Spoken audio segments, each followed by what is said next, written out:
Hello friends, ओम श्री गणेशाय नमः।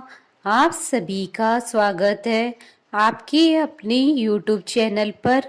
Friends, आज हम आपको इस वीडियो में बताने जा रहे हैं वैशाख मास में सुनी जाने वाली कहानी के बारे में, जिसको सुनने मात्र से होगी आपके घर में अपार धन की वर्षा और होंगी आपकी सभी मनोकामनाएं शीघ्र पूर्ण। फ्रेंड्स, वीडियो शुरू करने से पहले आपसे रिक्वेस्ट है, अगर आप हमारे चैनल पर नए हैं और आपने अभी तक चैनल को सब्सक्राइब नहीं किया है तो प्लीज़ सब्सक्राइब कीजिएगा चैनल को। साथ ही प्रेस कीजिएगा बेल आइकन को, जिससे नए वीडियो से रिलेटेड नोटिफिकेशन आपको तुरंत प्राप्त हो सके। और वीडियो पसंद आने पर वीडियो को लाइक और शेयर जरूर कीजिएगा, जिससे सभी भक्तों को इस वीडियो का लाभ प्राप्त हो सके। और कमेंट बॉक्स में जय श्री कृष्णा जरूर लिखिएगा। सभी प्रकार के विघ्नों का नाश करने वाले तथा सारी सृष्टि का पालन करने वाले श्री गणेश जी तथा ज्ञान की दाता देवी श्री सरस्वती जी तथा सब पुराणों के कर्ता श्री व्यास जी तथा श्री गुरुदेव जी के चरण कमलों में नमस्कार करके भगवान की श्रद्धा और भक्ति रस में डूबे हुए वैशाख मास की कथा प्रारंभ करती हूँ। किसी गांव में एक बुढ़िया रहती थी और उसका एक बेटा व बहू भी साथ रहते थे। वैशाख का महीना आया तो बुढ़िया ने बेटे से कहा कि वह वैशाख स्नान के लिए जाएगी और 1 महीना वहीं रहेगी। यह सुन उसके बेटे ने अपनी पत्नी से कहा कि माँ के लिए 30 लड्डू बनाकर दे दो ताकि वह पूजा पाठ कर खा सके।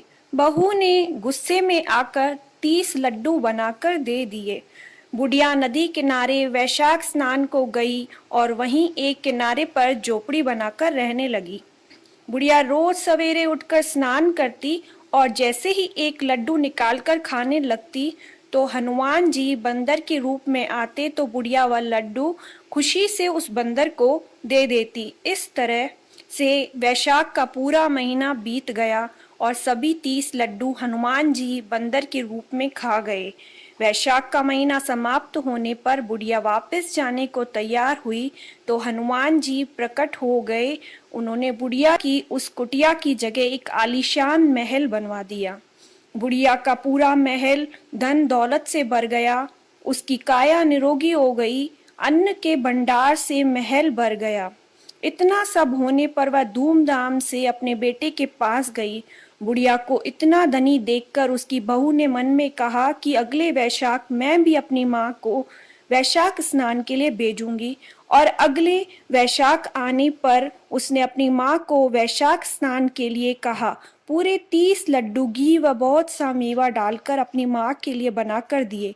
माँ वैशाख स्नान के लिए गई और जैसे ही सुबह सवेरे नहाकर लड्डू खाने लगती तो हनुमान जी बंदर का रूप धरकर उसके सामने बैठ जाते तो वह पत्थर मारकर उन्हें भगा देती और कहती कि इससे मेरा पेट ही नहीं भरा तो तुम्हें कैसे दूं।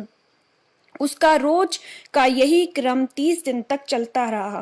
वैशाख का महीना समाप्त हुआ तो हनुमान जी फिर से प्रकट हुए और उन्होंने बहू की माँ की कुटिया को कूड़े कचरे में बदल दिया और माँ को डूकर बना दिया।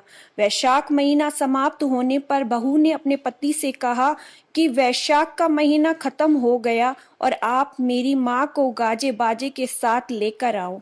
लड़का अपनी सास को गाजे बाजे के साथ लेने आ गया तो वहां देखता है कि कुटिया की जगह कूड़े का ढेर लगा है और उस पर उसकी सास डूकर बनकर बैठी है।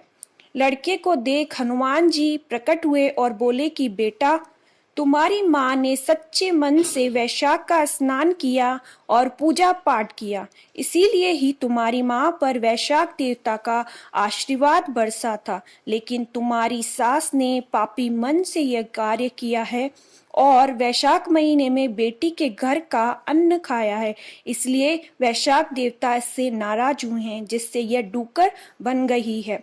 कहानी के बाद हाथ जोड़कर कहना चाहिए कि हे वैशाख देवता, जैसे आप लड़के की माँ पर बरसे वैसे ही आप सभी पर बरसना। कथा अधूरी हो तो पूरी करना और पूरी हो तो मान रखना। बोलिए भगवान विष्णु की जय, सनातन धर्म की जय। हमारे साथ इस वीडियो में अंत तक बने रहने के लिए आपका धन्यवाद। ओम श्री गणेशाय नमः। जय श्री कृष्ण।